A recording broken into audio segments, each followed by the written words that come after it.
একজন সেনা কমান্ডো জবানবন্দি, যিনি আজকে আমাদের সঙ্গে সাক্ষাৎকার দেবেন। স্বীকারোক্তির বিনিময়ে যে জীবন, এখন আমরা অনেক কথা শুনছি, অনেক কথা দেখছি। গুম খুনের সঙ্গে অভিযুক্ত যারা, তাদেরকে রক্ষা করার জন্য, তাদের ব্যাপারে যে সহানুভূতি তৈরি করার জন্য নানা রকমের উদ্যোগ আমরা দেখছি। কিন্তু 5 জন কমান্ডো বাংলাদেশ সেনাবাহিনীর টপ লেভেলের কমান্ডো যারা প্রশিক্ষণপ্রাপ্ত, তাদেরকে 2009 সালের 21শে আগস্ট, 2009 সালের 21শে অক্টোবর দৈনিক বাংলার বাণী পত্রিকার সামনে একটি এসি বিস্ফোরণের ঘটনাকে ব্যারিস্টার ফজলিনুর তাপস তার উপরে হত্যা চেষ্টা মামলা করে 5 জন সেনা অফিসারের সঙ্গে যে অবর্ণনীয় অত্যাচার তারা মোকাবেলা করেছেন, সে সম্পর্কে আমরা আজকে বিস্তারিত শুনবো। আমাদের সঙ্গে যোগ দিচ্ছেন আজকে ক্যাপ্টেন রেজাউল করিম, বরখাস্ত।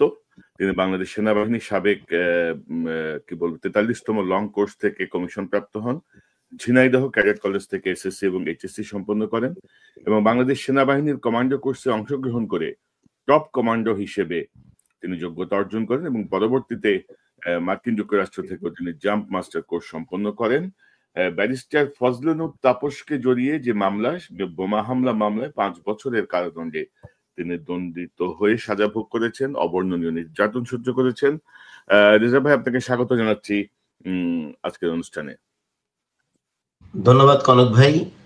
আপনি এবং আপনার মাধ্যমে আপনার সমস্ত দর্শক সকলকে শুভেচ্ছা জানাচ্ছি আমাকে আমন্ত্রণ জানার জন্য। তো এই যে বিষয়টা, অর্থাৎ আমি যতটুকু জানি যে 2009 সালের যে 25শে ফেব্রুয়ারি যে বিডিআর এর যে মিউটিনি বা মানে কি বলবো এটাকে, বিদ্রোহের নামে যে গণহত্যা, বিডিআর যে সুপরিকল্পিত হত্যাকাণ্ড, সে সময় আপনি নিউ মার্কেট গেটের পাশ দিয়ে আপনি ভেতরে প্রবেশ করতে চেয়েছিলেন এবং সেই সময় আপনি অনুমতি পাননি এবং বলা হয় যে এই 5 জন অফিসারই কোনো না কোনো ভাবে বিডিআর হত্যাকাণ্ডের এই ঘটনাটার বিরুদ্ধে অবস্থান নিয়েছিলেন। তো আপনি কি আমাদের বলবেন যে এই বিডিআর এর বিষয়টা জাস্ট একটু টাচ করে, তারপরে কি হলো, আপনারা কবে অ্যারেস্ট হলেন, কিভাবে কি হলো, আপনার কাছ থেকে শুনতে চাই। আজকের মূল সকল কিছু আপনার কাছ থেকে আমরা শুনবো বিস্তারিত। ধন্যবাদ কনক ভাই।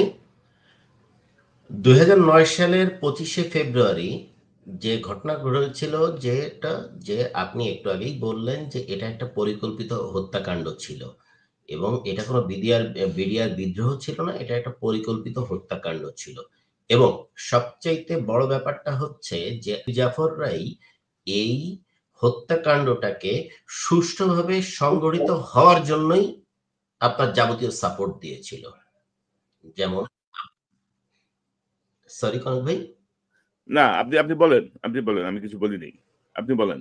জি, আচ্ছা। তো 2009 এর 25শে ফেব্রুয়ারিতে প্রথম ধরেন আপনার একদম প্রথম প্রহরে, অর্থাৎ 9:30 থেকে 25-এর দিকে আপনার র্যাবের ইউনিট দুটো গেটেই হাজির ছিল। অর্থাৎ হাসপাতাল গেট সেটা হচ্ছে আপনার নিউ মার্কেটের সামনে যে পিলখানার গেট সেখানে, এবং আপনার জিগাতলার গেট যেটা মেইন গেট পিলখানার, সেখানে র্যাব 2 ছিল এবং নিউ মার্কেট গেটে র্যাব 3 ছিল।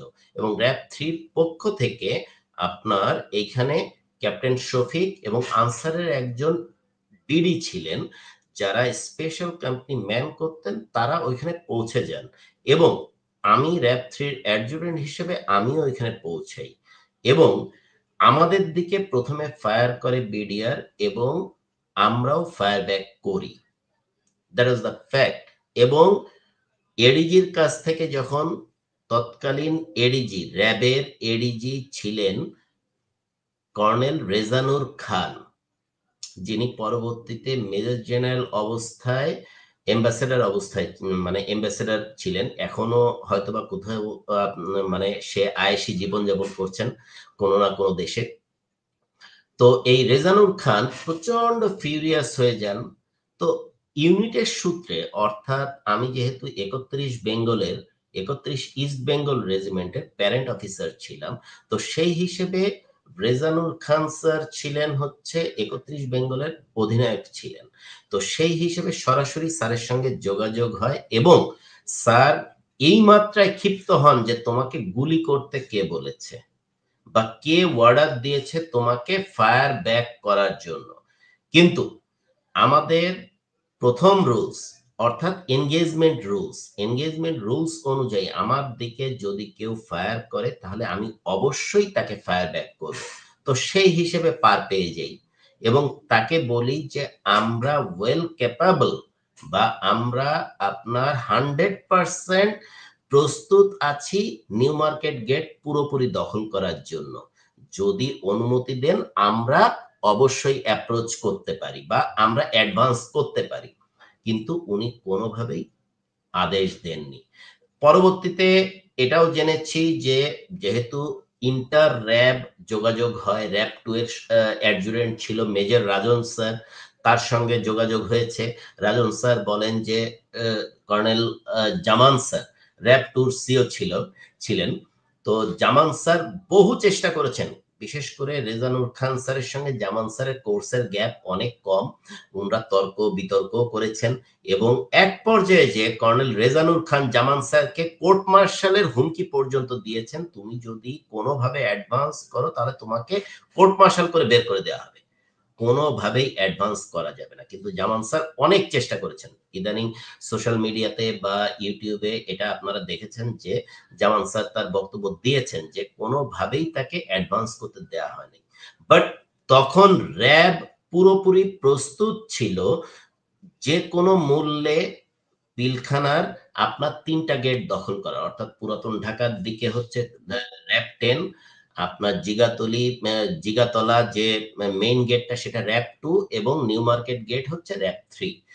পুরোপুরি প্রস্তুত ছিল যে আমরা গেটটা দখল করি এবং পরবর্তীতে আর্মি ঢুকুক। কিন্তু কোনোভাবেই র্যাবের এডিজি দিদেন কর্নেল রেজানুর খান এই পারমিশন দেননি। কেন বা কি জন্য এখনো পর্যন্ত কর্নেল রেজানুর খান ধরাছোঁয়ার বাইরে। যদিও এটা আপনার মানে পিলখানা তদন্ত কমিশন এখন যেটা জেনারেল আলম ফজলুর রহমান স্যারের আন্ডারে গঠিত হয়েছে, সেখানে অনেকেই এই ঠিক একই জিনিসটা সাক্ষ্য দিয়েছেন এবং আপনার এটা প্রক্রিয়াধীন।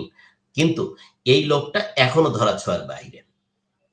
এরপর তখনই এই ঘটনার কারণে আমি কেন ফায়ার ব্যাক করেছি বা আমি কেন নিউ মার্কেট গেট দখল করেছি, এই কারণে আমাকে সঙ্গে সঙ্গে স্ট্যান্ড রিলিজ করা হয়। যদিও আমার পোস্টিং এর টার্ন ছিল, আমি মেজর অবস্থায় পদোন্নতি পেয়েছি, আমাকে অলরেডি মানে মাদার ব্যাটালিয়নে ফেরত পাঠানোর কথা। তো ওই হিসেবে আমার অলরেডি পোস্টিং হয়ে আছে, কিন্তু তারপরও র্যাবে যেহেতু অফিসার শর্টেজ ছিল আমাকে ছাড়েনি। কিন্তু ওই সময়ে সঙ্গে সঙ্গে আমাকে স্ট্যান্ড রিলিজ করা হয়, অর্থাৎ স্ট্যান্ড রিলিজ মানে তৎক্ষণাৎ বদলি, আমাকে ফেরত পাঠানো হয় আমার মাদার ব্যাটালিয়ন কমান্ডো ব্যাটালিয়নে। তো কমান্ডো ব্যাটালিয়নের একটা উইং ছিল হচ্ছে আপনার ঢাকার যেটা বেলম্যান হ্যাঙ্গার ছিল 13 এমপি ইউনিট, যে এই জায়গাটাতে একটা বেলম্যান হ্যাঙ্গার ছিল, সেই বেলম্যান হ্যাঙ্গারে আমি চলে আসি। আর 17 ইঞ্জিনিয়ার স্বতন্ত্র ব্রিগেড, মানে যেটা ঢাকায় স্বতন্ত্র ইঞ্জিনিয়ার্স ব্রিগেড রয়েছে, এখানে সমস্ত এমআইএসটির অফিসার যারা ছিল তারা বের হয়ে এসে তারা অস্ত্র নিয়ে এবং 46 ব্রিগেড তারাও সবকিছু তাদের আর্মামেন্টস নিয়ে আবাহনী মাঠে জড়ো হয় এবং আমাদেরকে বলা হয় যে কমান্ডোরা থাকবে, প্রথমে থাকবে হচ্ছে কমান্ডোরা, সরি আর্মার্ড, তারপর থাকবে কমান্ডোরা, তারপরে হচ্ছে আপনার সাধারণ যে মানে পদাতিক বাহিনী এপিসি নিয়ে তারা ঢুকবে। তো আমরা ওইভাবেই রেডি হই, কিন্তু 3 দিনে কোনো আদেশ আসেনি। 3 দিনের দিন যে আমরা বিডিআর ভিতরে যে আপনার লাশ রিসিভ করি শুধু, বা গণকবর খুঁড়ে বের করি, বা আপনার এই মর্মান্তিক দৃশ্যগুলো অবলোকন করি। এটাই হচ্ছে পুরো ঘটনা ভাই। জি, মানে এটা হচ্ছে আপনার আপনার ধরেন মানে প্রেক্ষাপটটা আরকি, যে কারণে আপনাকে ফাঁসানো হয়েছিল। তো এই ঘটনা ধরেন বিডিআর এর ঘটনা ৭ মাস পরেই ২০০৯ সালেরই ২১শে অক্টোবর তাপসের উপর যে বোমা হামলার যেই নাটকটা আমরা দেখলাম, বিভিন্ন পত্রিকায় সংবাদ হয়েছে বা সবকিছু মিলিয়ে, এটার সাথে আপনাদেরকে কিভাবে সম্পৃক্ত করা হলো? আপনি কিভাবে গ্রেপ্তার হলেন? গ্রেপ্তারের পরে কি হলো? একটু বিস্তারিত শুনতে চাই আপনার কাছ থেকে। যে আপনি মানে সার্ভিং একজন অফিসার, একটা টপ কমান্ডো, আপনার ইউনিফর্মের ব্রাদাররা আপনাদের সঙ্গে কিভাবে ট্রিট করেছিল সেই সময়? এটা একটু জানতে চাই বিস্তারিত।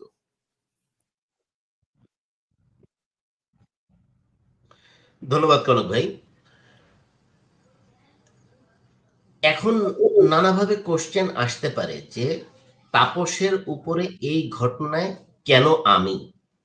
তো এই কোশ্চেনটা আসলে সব জায়গাতেই আমরা মানে আমরা এই মানে দেশে আমরা আছি এখন ৪ জন, এটা ফেস করি।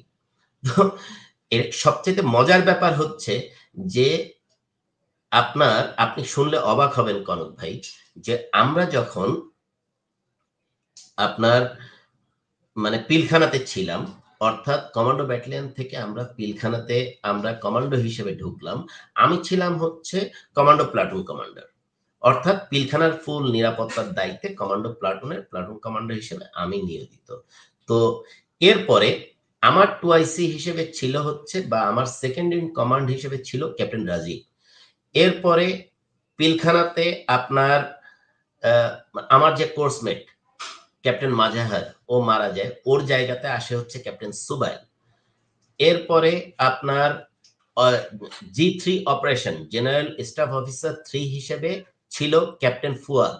এরপরে আপনার মেজর হেলাল, যে পানছড়ি ক্যাম্পের থেকে আপনার, বা পানছড়ি ব্যাটালিয়ন থেকে জীবিত, ও এখানে বিদ্রোহ থেকে জীবিত ফেরত আসে এবং তারপরে তাকে G2 operation general staff officer 2 হিসেবে জেনারেল স্টাফ অফিসার 2 অপারেশন হিসেবে পিলখানাতে ছিল।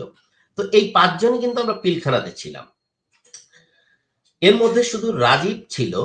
রাজীব কমান্ডো ব্যাটালিয়নে থেকে আপনার মানে আমার যেহেতু পোস্টিং হয়ে গেছে, আমি চলে যাব। রাজীব তখনও ছিল, যেদিনকার ঘটনা বলি যে এটা 21শে অক্টোবর 2009। 21শে অক্টোবর 2009 এর ঘটনা। দৈনিক বাংলা ভবনে এসির কম্প্রেসার ব্লাস্ট হয়ে নিচে পড়ে এবং একটা গাড়ির পিছনের গ্লাসের উপর করে গাড়ির গ্লাসটা ভেঙে যায়। তো এতে নান ওয়াজ ইনজিউরড, অনলি সামান্য যে আওয়াজ হয়েছিল বা একটা মানে বিস্ফোরণের মতো আওয়াজ হয়েছিল এবং ওই গাড়ির গ্লাসটা ভেঙে গিয়েছিল। কোনো ইনজুরির ইয়েটাও নেই। অর্থাৎ আমার কাছে এখনো এফআইআর এর কপিটা আছে, যে এফআইআর এর কপিটা আমরা গত 16 বছরে পাইনি। সেই এফআইআর এর কপি যেটা ব্যারিস্টার তাপস করেছেন, সেখানে আর্মির কোন লোকের বা আমাদের কারোর নাম বা সন্দেহভাজন হিসেবে আর্মির কেউ করতে পারে এরকম কোনো কথা কোথাও লেখা নেই। এবং সেই কেসটা এখন ফাইনাল রিপোর্ট বের হয়েছে গত বছরের অক্টোবরের দিকে, 2024 অক্টোবরের দিকে ফাইনাল রিপোর্ট বের হয়েছে এবং এখানে স্পষ্টভাবে লেখা আছে যে বোমা হামলার কোনো ঘটনা ওখানে ঘটেনি এবং প্রত্যক্ষদর্শীর সাক্ষী আছে যে ওইখানে এসিড কম্প্রেসার ব্লাস্ট হয়েছে। কোশ্চেন অ্যারাইজেস যে তাহলে আর্মি কিভাবে পেল যে তাদের 5 জন অফিসার এখানে যে বোমা হামলা করেছেন? এটা হচ্ছে সবচেয়ে বড় কোশ্চেন এবং এটা কিন্তু আর্মির ইজ্জতে লাগে না, যদিও এখন আর্মির ইজ্জত নিয়ে সবচেয়ে বড় কোশ্চেন যে কোনো কিছু হলে আর্মির ইজ্জতে লাগে। এখন এইগুলো কিন্তু তখন আর্মির ইজ্জতে লাগেনি। এখন থিং ইজ দ্যাট আপনার ওই সময়ে আমি পিলখানাতে হাজির, আমি কমান্ডোদের সন্ধ্যা 6:30টার সময়, সরি তখন ছিল শীতকাল, ঠিক 6টার দিকে রোল কল নিয়েছি এবং তারপরে রোল কলের পরে অনেকক্ষণ কথাবার্তা হয় যে পিলখানার মধ্যে যে সমস্ত ব্যাপারগুলো ঘটে সারাদিন, মানে এই নিরাপত্তা রিলেটেড ব্যাপারে, এবং সবকিছু ব্রিফ করে আমি কেবল রুমে এসেছি। তখন আমি টিভির স্ক্রলে দেখি যে দৈনিক বাংলা ভবনের সামনে দৈনিক বাংলা পত্রিকার মানে ভবন যেটা, সেই ভবনে এসির কম্প্রেসার ব্লাস্ট হয়েছে এবং এনটিভির স্ক্রলে আমি এটা দেখি। এবং তখন কিন্তু রাজীব, আমার 2IC যে ছিল রাজীব, কিন্তু ক্যান্টনমেন্টে ছিল ঢাকা ক্যান্টনমেন্টে ছিল। এবং সে যে ওইখানে ছিল তার কিছুদিন আগেও একটা পোস্ট সে দিয়েছে ফেসবুকে যে তার যে তাকে যে খাবার সার্ভ করেছে সন্ধ্যায়, তা মানে সে যে রোল কল নিয়েছে, সবাই এসে আমাদের তদন্ত প্রক্রিয়ার মধ্যে সাক্ষী দিয়েছে যে তারা জড়িত, মানে আমরা জড়িত ছিলাম না। কিন্তু এগুলো কোনো কিছুই গ্রহণযোগ্য হয়নি। তো এখন আমাদেরকে কিভাবে করল? আমরা ৫ জনই ছিলাম হচ্ছে ভাই পিলখানাতে। আপনার এই যে পিলখানার পুরো প্রক্রিয়ার মধ্যে আপনার যারা বেশি ভোকাল ছিল যে হ্যাঁ, এই বিচার প্রক্রিয়াটার সঙ্গে যারা জড়িত ছিল, যেমন তখন বিভিন্ন জায়গা থেকে কোনো আলামত পাওয়া গেলে সঙ্গে, সঙ্গে আমরা তখন তো আপনার মেমোরি কার্ড ছিল না, তখন ছিল ফ্লপি ডিস্ক। তো আমরা ফ্লপি ডিস্কে এইগুলো নিয়ে যার ল্যাপটপে নিয়ে নিতাম এবং নিয়ে যেয়ে হাসান নাসির স্যারকে দিয়ে দিতাম। তো এই প্রক্রিয়া যখন চলছে, তো এই এর মধ্যে যারা আলোচনা করত, অমুক সৈনিক এটা বলেছে, তমুক সৈনিক এটা বলেছে, ব্যারিস্টার তাপস এরকম এ মানে প্রত্যেক শুক্রবার জুম্মার নামাজের পরে আসতো। সে এসে ক্যান্টিনে বসতো। সে তাদেরকে বলেছে ৪ টা পর্যন্ত, মানে ৪ জন থেকে ৫ জন পর্যন্ত তোমরা খুন করতে পারো। তারপরে আপনার কার কল রেকর্ড, যেমন আমি নিজে র‍্যাবে ছিলাম, আমি নিজে কল রেকর্ড বের করেছি। তো আপনার এই ধরনের সান্তুরে তারা মিটিং করেছে। তো এই ধরনের জিনিসগুলো যখন এসছে, মানে নানক না, মির্জা আজম এসে সে যখন সাদা পতাকা নিয়ে এসে ১ম এ খুঁজেছে যে গুলজার সাহেবকে মারা হয়েছে কিনা। তো এই জিনিসগুলো যখন বিভিন্ন অ্যাঙ্গেল থেকে যখন সৈনিকদেরকে ধরা হচ্ছে, বিডিআর এর সৈনিক ভাই এতটা খারাপ না। বিডিআর এর সৈনিক অনেক সুশৃঙ্খল এবং অনেক ভদ্র সৈনিক, এবং তারা মারাত্মক মাত্রায় ডাই হার্ড, এবং অফিসারদের জন্য তারা জীবন পর্যন্ত দিতে পারে। কিন্তু সেই অফিসারদেরকে তারা মারতে পারে। অ্যাবসার্ড। এখন আমাদেরকে ঠিক যেমন আমাকে একদম ইউনিফর্ম পরা অবস্থায় সন্ধ্যাবেলায় নিয়ে আসে। জিনিসটা ছিল যে আপনার ২১শে অক্টোবর ২০০৯ এ যখন এই ঘটনাটা ঘটে, ১ম ২ দিন ছিল হচ্ছে যে এটা এসিড বিস্ফোরণ। অল অন এ সাডেন এটা হয়ে যায় যে বোমা হামলা। ৩ দিন পরে, ৩ দিন কি ৪ দিন পরে এটা বোমা হামলা হয়ে যায় এবং সবার ১ম এ অ্যারেস্ট করে হচ্ছে মেজর ডালিমের ভাই, মেজর বজলুর হুদার ভাগনা, তারপরে কর্নেল রশিদের মেয়ে মেহনাজ রশিদ, এরকম ৭ জনকে তারা অ্যারেস্ট করে এবং তাদেরকে চরম মাত্রায় নির্যাতন করে। অল অন এ সাডেন আপনার এই 'প্রথম আলো' এবং আপনার 'ডেইলি স্টার' এই দুটোতে ডিবিডিসি মনিরুল এবং আপনার তৎকালীন র‍্যাবের ইন্টেলিজেন্স ডিরেক্টর এই খুনি জিয়া। তো এই ২ জন আপনার ১ম স্টেটমেন্টটা মনিরুল সাহেব দেয় যে আর্মির ৭ জন সদস্য, দেখেন এখানে কনক ভাই, ৭ জন সদস্য। ৭ জন সদস্য তারা তাদের ব্যক্তিগত আক্রোশের কারণে প্রতিশোধ নেয়ার ইচ্ছায় এখানে বোমা হামলা করে। সবচাইতে মজার ব্যাপার হচ্ছে ওই ৭ জনের মধ্যে ২ জন তখন মিশনে ছিল। এইজন্য ওই ২ জন তখন বাদ হয়ে যায়। এই ৫ জন আমরা ছিলাম, এই ৫ জনই আপনার পিলখানাতে ছিলাম। সবার ১ম এ আমাকে নিয়ে আসে এবং আমাকে আপনার এক্সাক্টলি সন্ধ্যা ৭:৩০ টার দিকে আমার রানার এসে বলে যে, "স্যার আপনার সঙ্গে ডিজিএফআই এর কিছু লোক এসছে, কথা বলবেন।" তো আমি কথা বলি। সে তখন তার পরিচয় দেয় এবং বলে যে, "স্যার আপনাকে আমাদের সঙ্গে একটু যেতে হবে।" তো আমি তখন আমার সিও কে ফোন করি, লেফটেন্যান্ট কর্নেল আনোয়ার। উনি কমান্ডো ব্যাটালিয়নের সিও ছিলেন। তো স্যার বলেন যে, "দেখো আমি তো কোনো কিছু জানি না। ঠিক আছে, আমি জিজ্ঞাসা করছি ডিএমও কে, তো তুমি যাও।" ডাইরেক্টর মিলিটারি অপারেশন এর আন্ডারে হচ্ছে পুরো কমান্ডো ব্যাটালিয়ন থাকে। তো আমি তাদের হাইয়েস্ট গাড়িতে ওঠা মাত্রই আমাকে বলে, "স্যার কিছু মনে করবেন না। আপনার চোখটা বাঁধতে হবে এবং হাতটা বাঁধতে হবে।" আমি স্টিল ইউনিফর্ম পরা। আমি তখন ইউনিফর্ম পরা এবং আমার চোখ তখন, আমি আসলে বলার মতো কোনো স্কোপ নেই। আমি শুধু বলি যে, "আমাকে ১ টা মিনিট সময় দেন। আমি অন্তত যে আমার আন্ডার কমান্ডসকে যেন বলতে পারি যে, রাজীব যেন দায়িত্ব বুঝে নেয়।" আমার পার্সোনাল গাড়িও পিলখানার মধ্যে ছিল। সেই গাড়িটা যেন রাজীব আমার বাবার কাছে বা মার কাছে বুঝিয়ে দেয় বা ফ্যামিলির কাছে বুঝিয়ে দেয় এবং দায়িত্বটা যেন রাজীব বুঝে নেয়। শুধু এই একটা জিনিস বলে যে, "স্যার এটা আপনার বলার দরকার নেই। আমরা এটা বলে দিব। আপনি চিন্তাই করেন না। আপনি খালি আমাদের উপরে এই আদেশটা আছে যে আপনার চোখ বাঁধতে হবে, হাতটা বাঁধতে হবে।" তো তারা চোখ বেঁধে ফেলে, হাত পিছনে বেঁধে ফেলে। এরপরে নিয়ে আসে তারা হচ্ছে জেআইসি তে। এখন জেআইসি কিভাবে বুঝতে পেরেছি? যেটা হচ্ছে যে যারা নিয়ে এসেছিল তারাই। কারণ হচ্ছে তারাই তখন বলে যে এটা স্যার আপনাকে জেআইসি তে নিয়ে যাচ্ছি। তো জেআইসি শোনা মাত্রই যেহেতু তার আগেই তত্ত্বাবধায়কের টাইম ছিল জেআইসি শোনা মাত্র জয়েন্ট ইন্টারোগেশন সেল যেটা হচ্ছে আয়নাঘরের প্রধান আয়নাঘর। প্রধান আয়নাঘর হিসেবে পরিচিত। তো জেআইসি তে একটা রুমের মধ্যে এভাবে রাখে। এক্সাক্টলি ৭ দিন।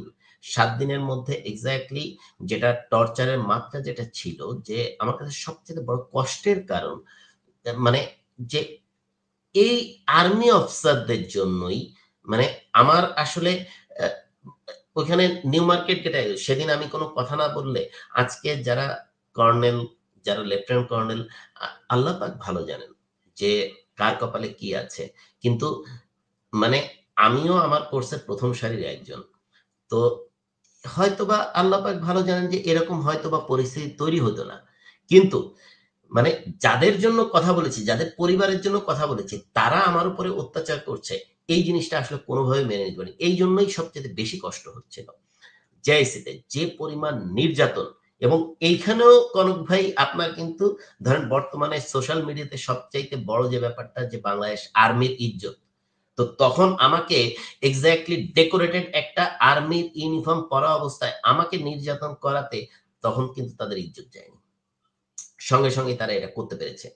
এরপরে এক্সাক্টলি ৭ দিন পরে আমাকে মানে আমি গন্ধ শুঁকে বুঝতে পারি যে খুব পশ একটা অফিসে নিয়ে আসা হয়েছে। চোখ খোলার পরে দেখি colonel Saleh, the then colonel Saleh যিনি মেজর জেনারেল সালেহ অবস্থায় রিটায়ারমেন্টে গিয়েছেন বিএমটিএফ থেকে এবং বিএমটিএফ এর তিনি ডিজি হিসেবে ছিলেন এবং কিছুদিন আগে পত্রিকাতে 'প্রথম আলো' পত্রিকাতেই তার ব্যাপারে রিপোর্ট বের হয়েছে যে উনি এনআইডির ডিজি ছিলেন এবং তার নামে ৩২ টা পাসপোর্ট। তো এই হচ্ছে কর্নেল সালের স্ট্যাটাস। তো আপনি কি কিন্তু আমাকে বলবেন তিনিও যে এখন ধরাছোঁয়ার বাইরে। জি, জিআইসি তে নির্যাতনের মাত্রাটা কি ছিল? বা নির্যাতনের মাধ্যমে তারা কি জানতে চাচ্ছিল? বিস্তারিত একটু কি বলবেন আমাদেরকে? আচ্ছা।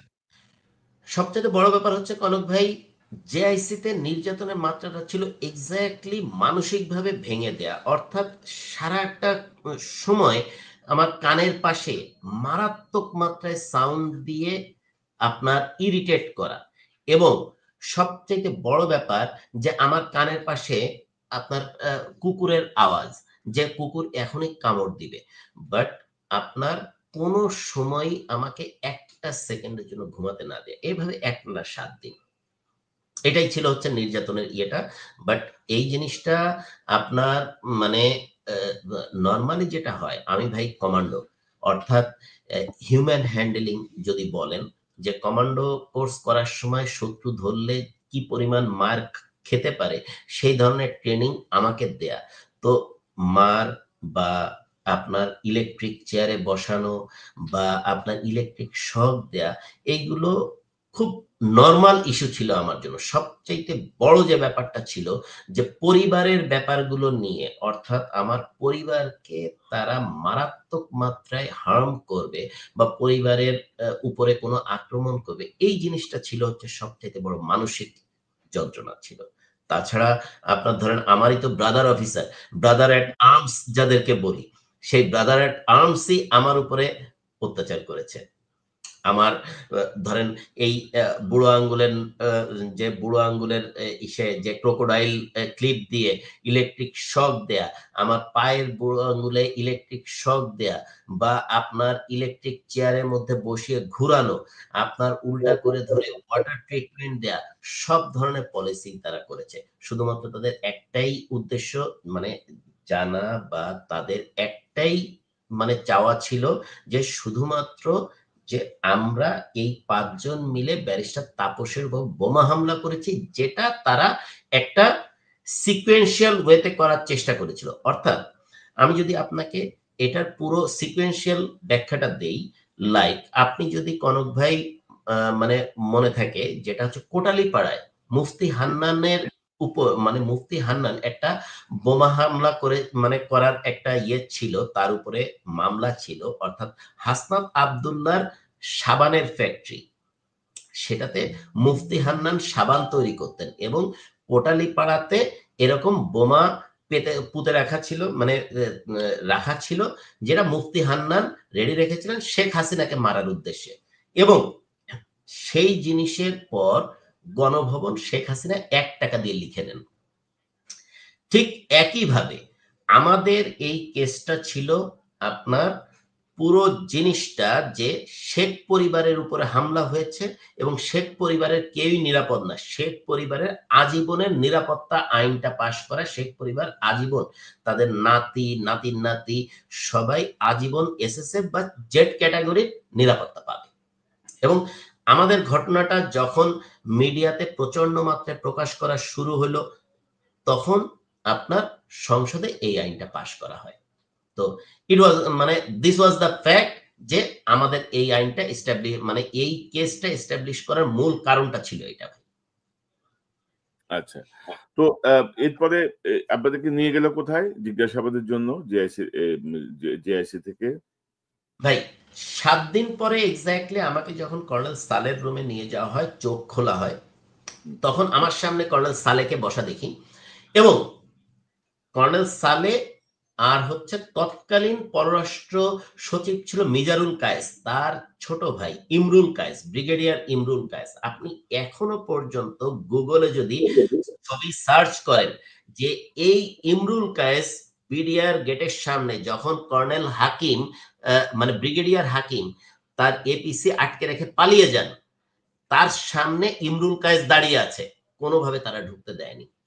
এবং এই ইমরুল কায়েস এবং কর্নেল সালে তৎকালীন এমপি এমিলি, আজম, নানক, তাপস এবং যুবলীগের বেশ কিছু লোকজন সহ সাদা পতাকা সহ প্রথম আর্মি দাঁড়িয়ে আছে নপুংসকের মতো, সাদা পতাকা নিয়ে তারা পিলখানার মধ্যে ঢোকে। এই ইমরুল কায়েস এবং আপনার কর্নেল সালে এই দুইজনকে দেখি এবং খুব হাস্যোজ্জ্বল ভাবে তারা বলে, দেখো একটা জিনিস মানে এসছে, এই জিনিসটা, এই ঘটনাটা এসছে আসলে ডিবি এবং র্যাবের থেকে। ডিবির ডিসি মনিরুল এবং র্যাবের জিয়া এই জিনিসটা নিয়ে এসছে যে তোমরা 5 জন মিলে একটা বোমা হামলা করেছো। সবচেয়ে আশ্চর্য ব্যাপার কনক ভাই, আমি প্রথমেই বলি যে স্যার এর চাইতে বেইজ্জতির আর কোনো কিছু হতে পারে না যে আপনার 5 জন কমান্ডো মিলে একটা লোকের উপরে আক্রমণ করেছে, যে একটা সামান্য কিছুও কেউ আহত হয়নি। আর মানে ব্যারিস্টার তাপসকে মারতে একটা গুলিই এনা, একটা পিস্তলের গুলিই এনা। আর সেখানে 5 জন কমান্ডো মিলে একটা বোমা হামলা করেছে, সেখানে কেউ আহত হয়নি। এর চাইতে স্যার বেটার আমাদেরকে আপনি 21শে আগস্টের গ্রেনেড হামলার সঙ্গে পেঁচান, সেটাতে অন্তত 23-24 জন মারা গেছে, এতে ইজ্জতটা বাঁচবে। কারণ এখানে 5 জন কমান্ডের মধ্যে ভাই আমি টপ করে আমি আমেরিকার থেকে কোর্স করা মানে হেলাল স্যার, অর্থাৎ আমাদের সিনিয়র যিনি হেলাল স্যার ছিলেন, উনিও টপ করে, উনি চায়নার থেকে কোর্স করা, রাজীব নেপাল থেকে কোর্স করা, ফুয়াদ ইউকে থেকে কোর্স করা, সবাই টপ করা এবং সবাই বাইরে থেকে কোর্স করা এবং সবাই ব্রিলিয়ান্ট অফিসার। মানে আমি মাফ চাচ্ছি যে আমি ব্রিলিয়ান্ট অফিসার বলছি, কিন্তু জিনিসটা হচ্ছে প্রফেশনালি আমরা ডাম্প ছিলাম না ভাই। তো সবচাইতে বড় ব্যাপারটা যে মানে এত সিম্পল একটা, এবং আমার কিন্তু পিস্তলের লাইসেন্স ভাই সেই 2006 সাল থেকে। তো ব্যারিস্টার তাপসকে মারতে বোমা হামলার প্রয়োজন হয় না, ব্যারিস্টার তাপসকে মারতে পিস্তলে একটা গুলিয়ে না। মানে আমার কি দায় ঠেকা পড়ছে যে আমি ব্যারিস্টার তাপসকে মারতে যাব? তো এটাই সবচেয়ে বড় ইস্যু হয়ে দাঁড়ায় তখন, যে আপনার তারা বলে যে হ্যাঁ তোমরা এটা করছো, তাদের কাছে প্রমাণ আছে। তখন আমার প্রথম কোশ্চেন যে ঠিক আছে স্যার, কোন একটা কিছু করলে আপনি প্রমাণ করেন যে সোর্স অফ এক্সপ্লোসিভ লাগবে, বা আপনার এটা আমরা কোত্থেকে পেয়েছি, কিভাবে করেছি, সবকিছু লাগবে, আপনি প্রমাণ করেন। তো এরপরে শুরু হয় আমাদেরকে মেস বি তে পাঠিয়ে দেওয়া হয়। জেআইসির পাশে হচ্ছে অফিসার্স মেস বি। এটা হচ্ছে ডিজিএফআই অফিসের পিছনে দক্ষিণ দিকে। তো মানে মেস বি তে আমাদেরকে প্রতিটা রুমে বাইরের থেকে তালা মেরে রাখা হয়। আমাদেরকে একটা ফ্লোর এবং পুরো মেসটাকে চারদিক দিয়ে ঘিরে রাখা হয় এবং আ তখন ১ম আপনার ইমামুল হুদা, ব্রিগেডিয়ার ইমামুল হুদাকে তদন্তকারী মানে সভাপতি, তদন্তকারী অফিসারদের একটা কোড অফ ইনকোয়ারি গঠিত হয়। তার তদন্তকারী বোর্ডের সভাপতি নিয়োগ করা হয় এবং তিনি বলেন যে এরা এত ডেঞ্জারাস অফিসার যে যেকোনো সময় সবকিছু ভেঙে পালা যেতে পারে। তো এদেরকে খুব ইয়েতে সিকিউর অবস্থায় রাখতে এবং রুমে, রুমে তালা মেরে রাখা হয়। কোন প্রকার কোন ফোন ছিল না, কোন যোগাযোগের ইয়ে ছিল না এবং সবচাইতে বড় ব্যাপার হচ্ছে আমার পরিবারও জানে না। এবং দুঃখের কথা কি বলবো কনক ভাই, যে আমাকে যখন ৭ দিন পরে চোখ খোলে তার ১ দিন পরে আমার দুধ খাওয়া বাচ্চা, তাকে আমার বাবা-মার কাছে রেখে আমার বউকে পর্যন্ত তুলে আনা হয়। তো তখন বাংলাদেশ আর্মির ইজ্জত যায় নাই। তখন বাংলাদেশ আর্মির চিফ ছিলেন জেনারেল মবিন। তার ইজ্জত জানায় বা বাংলাদেশ আর্মির ইজ্জত জানায় যে আমার ওয়াইফকে তুলে নিয়ে এসছে ডিজিএফআই এবং ২ দিন রেখে দিয়েছে ডিজিএফআই অফিসে। আমার আব্বাও নেভি অফিসার ছিলেন ভাই এবং আমার আব্বা তখন সরাসরি ডিজিএফআই চিফের সঙ্গে কথা বলেন। তখন ডিজিএফআই চিফ ছিলেন সাইফুল আবেদিন সাহেব, যিনি এখন এই মানে লাস্ট যে মানে চার্জশিট হয়েছে তাদের অন্তর্ভুক্ত। তো এরপরে মানে আমার আব্বা যখন সাইফুল আবেদিনের সঙ্গে কথা বলতে না পারেন, তখন যে আর্মি চিফের সঙ্গে দেখা করতে চান, আর্মি চিফ দেখা করতে চান, নেভি চিফের সঙ্গে দেখা করেন, নেভি চিফ দেখা করার পরে তারপরে নেভি চিফ আর্মি চিফকে রিকোয়েস্ট করার পরে যে আমার ওয়াইফকে ছাড়ে। দিস ইজ দ্য ফ্যাক্ট ভাই। হেলাল স্যারের ওয়াইফকে পর্যন্ত নিয়ে আসে। তো তখন আমাদের পরিবার সব শুদ্ধ নিয়ে আসে। কিন্তু তখন যে কোনো ইজ্জতের ব্যাপার ছিল না। বলা মাত্রই আমাদের সবাইকে এনে হাজির করে। আমার সারা বাংলাদেশে আমি যেহেতু র‍্যাবে চাকরি করেছি ভাই, আমার সারা বাংলাদেশের সকল ব্যাংকের সকল অ্যাকাউন্ট চেক করে। আমার গাড়ি কে কিনে দিয়েছে, আমি কত টাকা দিয়েছি, আমার আব্বা কত টাকা এভরিথিং। কোনো না কোনোভাবে কোনো না কোনো দুর্নীতির কোনো কিছু বের করা গেলে মানে বের করার জন্য তারা হন্যে হয়ে লাগে। তখন কিন্তু বাংলাদেশ আর্মির ইজ্জতে লাগেনি। আর ব্রাদার এট আর্মস বলছেন ভাই যে তখন কেউ সাহস পর্যন্ত পায়নি যে আমাদের পক্ষে কিছু বলার।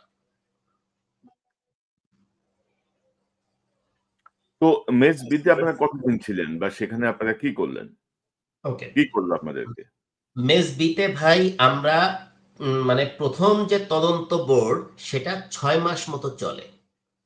আমাদের মধ্যে ক্যাপ্টেন সুবাইল যে ছিল, ক্যাপ্টেন সুবাইল অলমোস্ট বিয়ের কথাবার্তা ছিল। তো ৬ মাসের মধ্যে কিছুই বের করতে পারেনি। অর্থাৎ ১ম তদন্ত বোর্ডের মানে মানে সভাপতি ছিল হচ্ছে ব্রিগেডিয়ার জেনারেল ইমামুল হুদা এবং কাকতালীয়ভাবে সে আমার ক্যাডেট কলেজেরই বড় ভাই। তো আপনার আ আ lieutenant colonel Mostafa, lieutenant colonel সাহাব, লেফটেন্যান্ট কর্নেল মাহবুব তো এরা ছিল হচ্ছে ১ম তদন্ত বোর্ডের সদস্য এবং তারা ৬ মাস পরে সম্পূর্ণভাবে জানায় যে আমাদের সঙ্গে ওই ঘটনার কোন রকম কোন সম্পর্ক পাওয়া যায়নি। এবং তারপরে তারা আমাদেরকে ফরমালি এটা জানায় যে, "না, এখনো পর্যন্ত আমরা কোন কিছু পাইনি।" পরে সুবাইলকে ছুটি দেয় যে বিয়ে করার অনুমতি দেয়। আমরা সবাই কিন্তু তার বিয়েতে যাই। এরপরে আপনার কিন্তু মেসবিট থেকে আমাদেরকে যেহেতু দেখায় হচ্ছে লগ এরিয়াতে অ্যাটাচড। যেটা কিছুদিন আগে আপনি হয়তোবা দেখেছেন জেনারেল হাকিম আপনার আ মানে এজি উনি আ এই আ বর্তমানে ১৫ জন সেনা কর্মকর্তাকে অ্যাটাচ করতে হবে, মুভ অর্ডার দিতে হবে। বিস্তারিত ব্যাখ্যা দিয়েছেন। তো ওরকম আমাদেরকে অ্যাটাচ দেখায় লগ এরিয়াতে, লজিস্টিক এরিয়া যেটা। তো লগ এরিয়াতে অ্যাটাচ দেখিয়ে উনি আপনার আ মা আমাদেরকে ছুটি দেন। যে ঠিক আছে ছুটি দিয়ে আমরা সবাই কিন্তু আমাদের ফ্যামিলির সঙ্গে দেখা করি এক্সাক্টলি ৭ মাস পরে। এরপরে অল অন এ সাডেন সুবাইলের বিয়ে শেষ। তারপরে এগেইন আমাদেরকে গুম করা হয়। মানে যে ওইখান থেকে বলা হয় যে ঠিক আছে সমস্ত কিছু নিয়ে নেয়া হয়। সুবিধা আমাদেরকে পাঠিয়ে দেয়া হয় এআইসি তে। আর্মি ইন্টারোগেশন সেল, যেখানে বেসিক্যালি শত্রু দেশের যে কোনো এজেন্ট বা শত্রু দেশের কাউকে রাখার কথা। তো মানে এই এআইসিতে যখন পাঠিয়ে দেওয়া হয়, তখন আমাদেরকে আপনার ওইখানে প্রায় ২৭ দিন মতো এআইসিতে রাখে। এটা এবং এটা এটা এটা আরেকটা আয়না ঘটে। না, এটা ক্যাপ্টেন সুবাইলের বিয়ের কতদিন পরে? মানে আপনাদেরকে একবার বলল যে অভিযোগ নাই, আপনাদেরকে লগ এরিয়ায় অ্যাটাচ করে আপনার বিয়ে তো অ্যাটেন্ড করলেন ৭ মাস পরে। তার কতদিন পরে আবার এআইসিতে পাঠিয়েছে? এক্সাক্টলি ২ সপ্তাহ পরে ভাই। আচ্ছা। ২ সপ্তাহ। আমরা এক্সাক্টলি ২ সপ্তাহ মতো আমাদেরকে বলেছিল, ঠিক আছে, আমরা পুরো প্রক্রিয়াটা স্বাভাবিক করার চেষ্টা করছি। আমরা সব জায়গায় কথা বলছি। কারণ তোমাদের এগেইনস্ট এ কোন প্রকার কোন প্রমাণ পাওয়া যায়নি বা তোমাদের সংশ্লিষ্টতাও পাওয়া যায়নি। তো আমরা সব জায়গায় কথা বলে তোমাদের নরমাল প্রত্যেকের ইউনিটে পাঠিয়ে দেওয়া হবে। তো এটা এক্সাক্টলি ২ সপ্তাহ ছিল। অল অন এ সাডেন ২ সপ্তাহ পর আমাদেরকে জানানো হয় general Tareq Siddiqui specifically order দিয়েছেন তাদেরকে। ইন দ্য মিন টাইম আমি একটা মজার কথা বলতে ভুলে গিয়েছি, যেটা হচ্ছে যে আপনার ২৪ লং কোর্সের এখন বর্তমানে যে খুনি জিয়া, সে আমাদের ওইখানে আসে হচ্ছে আমেরিকান বার্গার, যে একদম ফুল খাবার-দাবার নিয়ে উনি আসেন এবং উনি আমাদেরকে একটা প্রস্তাব দেন যে, "দেখ, তোরা তো" আসলে কমান্ডোরা খুব বেশি কনভার্সেন্ট ছিল। মানে একসঙ্গে থাকে সবসময় জঙ্গলে, একসঙ্গে অপারেশন করে বা খাওয়া-দাওয়া করে। এইজন্য মানে বলে যে তুই তোকারি করে আরকি। তো জিয়া স্যার এসে বলে, "দেখ, তোদের জন্য তো আসলে খুব খারাপ লাগে। তো আমি জিটির সঙ্গে কথা বলছি।" জিটি মানে হচ্ছে জেনারেল তারেক। তো জিটির সঙ্গে কথা বলছি। তো উনি বলছে যে, "তোরা যদি এক্সাক্টলি এরকম একটা স্টেটমেন্ট দিস যে তোরা আসলে মানে তারেক জিয়া, আ বিএনপির ভারপ্রাপ্ত আ চেয়ারম্যান তারেক জিয়ার কথা মোতাবেক তোরা এই কাজটা আইএসআই এর সহযোগিতায় করছিস, তাহলে তোদেরকে কানাডাতে মানে অ্যাসাইলাম দেয়া হবে এবং কানাডাতে তোদেরকে ভালো চাকরি এবং পুরো পরিবার সহ সবকিছু দেয়া হবে।" এক্সাক্টলি আমার এখনো মনে আছে এই জিয়াকে, অর্থাৎ জিয়া যে এই মাত্রায় ম্যানিয়াক হইতে পারে, আমি আসলে জিয়া বলছি, কিন্তু আসলে এইভাবে মানে এই লোকটা মানুষের পর্যায়ে পড়ে না।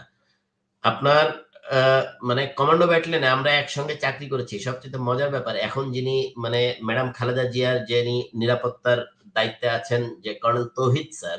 তো কর্নেল তৌহিদ আমাদের সিও ছিলেন। তো জিয়া স্যার আমাদের আসলে পুরো জাহানাবাদ ক্যান্টনমেন্ট মানে সিলেট ক্যান্টনমেন্টের মানে কোন ব্যাটালিয়নে গরু লাগবে, তো এই গরু কেনা অফিসার হিসেবে উনি নিয়োজিত ছিলেন। অর্থাৎ যে সে গরু কেনাতে খুব এক্সপার্ট ছিল। যে উনি খুব দেখে অর্থাৎ গরুর নিচে দেখে বুঝতে পারতেন যে হ্যাঁ, ঠিক আছে। মানে একটু ভালগার হচ্ছে যে এই গরুর বিচি একটু বড়, অর্থাৎ এই গরুর মাংস খাইতে মজা। তো এক্সাক্টলি এই ব্যাপারে উনি এত এক্সপার্ট ছিলেন এবং ক্যান্টিন চালাইতেন উনি। তো উনার দ্বারা পড়াশোনা বা উনার দ্বারা কোনো অপারেশন প্ল্যান করা বা উনার দ্বারা কোনো স্ট্র্যাটেজিক ব্যাপারগুলো বা আর্মির কোনো ব্যাপার উনার মাথার মধ্যে যেত না। উনাকে সবাই হাফ প্যান্ট বলেই ডাকতো। অর্থাৎ জিএল কমিশন মানে জিএল থেকে, অর্থাৎ সৈনিক থেকে কমিশন প্রাপ্ত। এইভাবেই উনাকে ট্রিট করত। বাট আল্লাহ পাক যাকে সম্মান দেন, উনি উনার মানে ইয়েটা মানে এই পিলখানা ঘটনার পরে র‍্যাব 2 থেকে উনি ৪১ জন বিডিআর এর সৈনিক জেনারেল তারেকের সঙ্গে যোগাযোগ করে উনি ৪১ জন বিডিআর এর সৈনিক যারা সরাসরি সাক্ষী দিয়েছে যে তাপস আজম নানক জড়িত, এই ৪১ জন বিডিআর এর সৈনিককে উনি নিজে খুন করেন এবং এটা সাক্ষী পর্যন্ত আছে। ঠিক আছে ভাই? তো এখন আপনার যখন জিয়া স্যার এই প্রস্তাবটা দেন, তখন ওই আমেরিকান বার্গারের প্যাকেটটা পুরোপুরি তার মুখে ছুঁড়ে মারি। আমি ছিলাম, হেলাল স্যার ছিল, রাজীবও ছিল। তার মুখে ছুঁড়ে মারি যে, "আপনি আমাদের ভাইয়ের রক্তের উপরে আপনি বেইমানি করতে আসছেন। আপনার সঙ্গে কোন প্রকার কোন কথাই নেই।" পরে উনি চলে যান এবং তারপরে আমাদেরকে এআইসি তে পাঠায় দেয়া হয়। অর্থাৎ এটা আরেকটা আয়নাঘর। মানে বাংলাদেশ তো আসলে অনেক প্রকার আপনার জেআইসি, টিএফআই, তারপরে এআইসি, এরপরেও আরো মানে ডিবির এখানে অনেক আয়নাঘর ছিল। এই আয়নাঘরের মধ্যে সবচাইতে আর্মি ইন্টারোগেশন সেলটা হচ্ছে সবচাইতে জঘন্যতম আয়নাঘর, যেটাতে আপনার টর্চারের মাত্রাটা অস্বাভাবিক মাত্রা থাকে। এবং আরো একটা মজার ব্যাপার যে আমি যখন কমান্ডো কোর্স করি তখন জিয়া স্যারও আপনার এসডব্লিউ স্পেশাল ওয়ারফেয়ার উইং এ ছিলেন। সবচেয়ে মজার ব্যাপার হচ্ছে ওইখানে আমাকেও গ্যাগ করা হয়, অর্থাৎ পা হাত সবকিছু পিছনে বেঁধে দাড়িপাল্লার মতো ঝুলায় রাখা হয়। তো এটা আসলে সাধারণত কমান্ডোতেই করে। তো এই আইডিয়াটা এআইসি পাওয়া মানে হচ্ছে এটা। হ্যাঁ, এখানে আরো অনেকেই ছিলেন। আপনি হয়তোবা তাদের কারো সঙ্গে কথাও বলেন। তো জিনিসটা হচ্ছে এর মধ্যে একজন মারাও গেছে। তো আল্টিমেটলি সবচেয়ে বড় কষ্টের কারণটা হচ্ছে যে আমার আ এই সেনাবাহিনীর অফিসাররা যখন আমাকে এত নির্মমভাবে অত্যাচার করতে পারে, ধরেন আমার লিগামেন্ট ছেঁড়া ছিল। আমার ২ পা ২ দিক থেকে ভেঙে দেয়। তো আমার পা এখন পার্মানেন্টলি ড্যামেজড। আমি নরমালি ভাঁজ করে কোথাও বসতেই পারি না।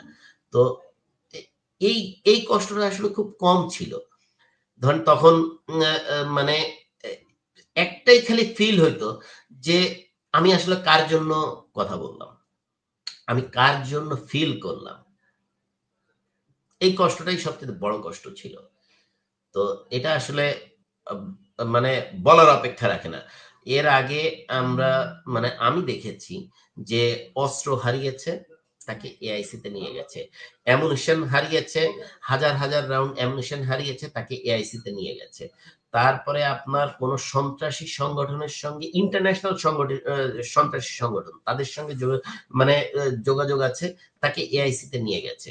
কিন্তু কোনদিনও আজ পর্যন্ত এটা দেখিনি যে আসলে নিজেদের ব্রাদার এট আর্মস এর জন্য কথা বলার কারণে কাউকে এআইসি তে নিয়ে গেছে ভাই।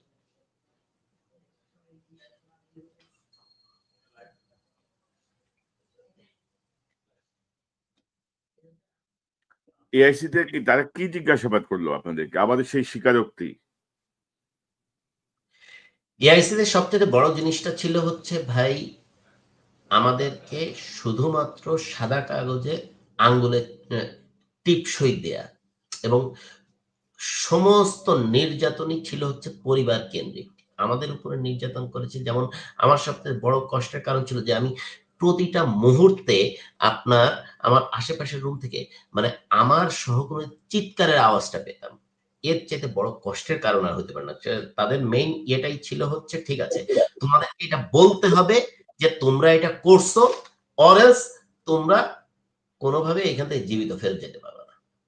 এখন বলার তো কোনো স্কোপই নেই যে কিভাবে বলবো? অন্তত গল্পটা তো জানতে হবে যে না ঠিক আছে, এইভাবে বলি, এইভাবে বললে পার পেয়ে যাবো। কিন্তু গল্পটা যদি জানতাম তাও বলতে পারতাম। গল্প বলারও কোনো স্কোপ ছিল না।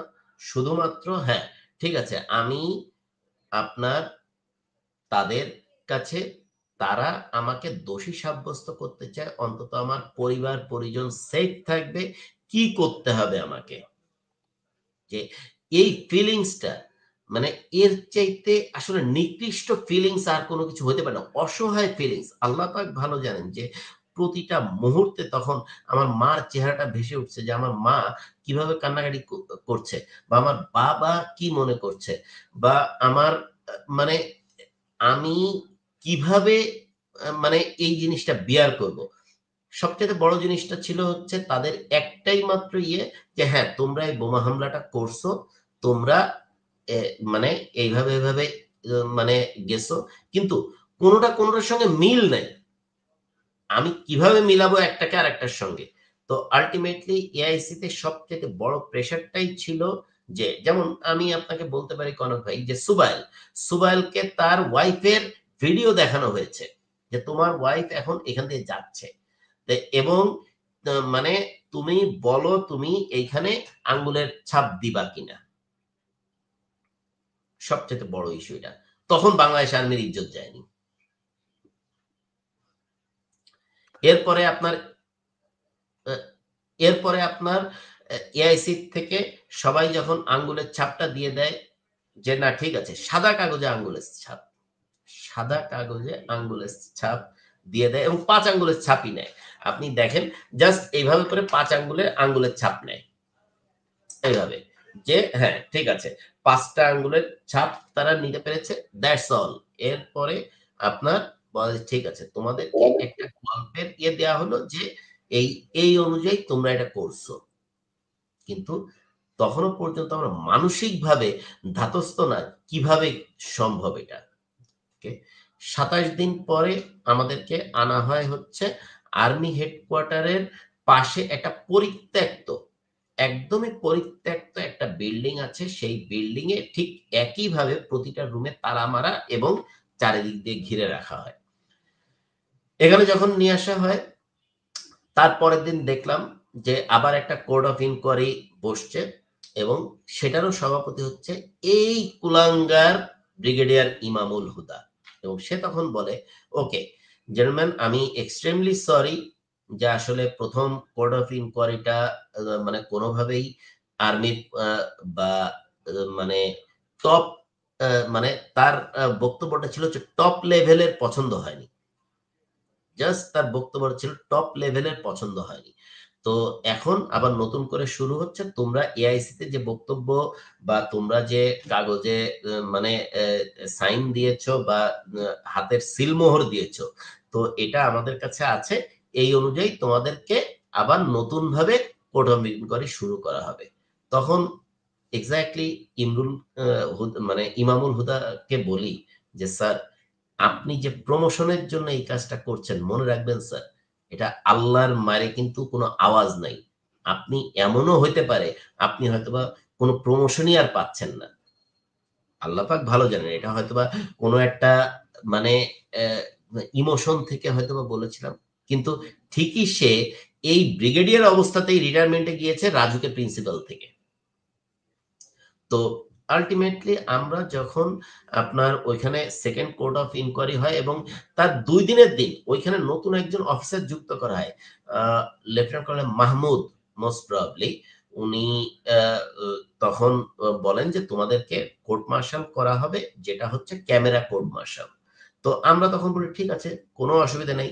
আমাদেরকে কোর্ট মার্শাল করবেন। তা আমাদের ফ্রেন্ড অফ দ্য অ্যাকিউজড, তারপরে আমাদের মানে যে ঠিক আছে উইটনেস বা আইনগত সাপোর্টের সমস্ত বলে যে উনি বলেন, সরাসরি ডিনাই করে বলেন যে তোমাদেরটা হচ্ছে বাংলাদেশের সেকেন্ড ক্যামেরা কোর্ট মার্শাল, যেটা কর্নেল তাহেরের একবার হয়েছিল, এবং তোমাদেরটা সেকেন্ড ক্যামেরা কোর্ট মার্শাল যেখানে কেউই থাকবে না, শুধুমাত্র তোমাদেরকে রায় পড়ে শোনানো হবে। That's all.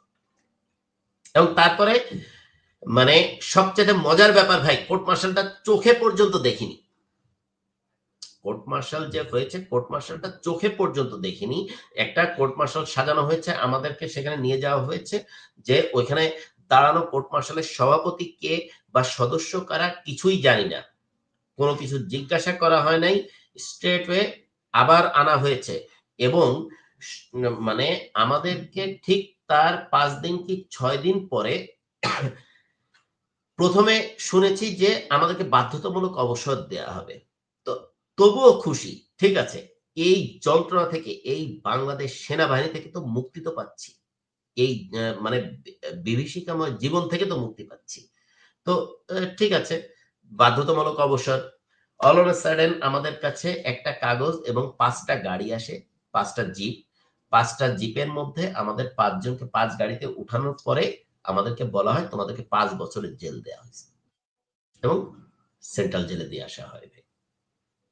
তারপরে তো পুরো ২০১৪ আ এপ্রিল পর্যন্ত আমরা জেলেই ছিলাম ভাই। তো এটা আর এই জেলই শেষ না ভাই। অর্থাৎ ২০২৪ এর ৫ই অগাস্ট তো হচ্ছে আপনার দেশ স্বাধীন হয়েছে। ২০২৪ এর ৮ই অগাস্ট পর্যন্ত আমার জন্যই এক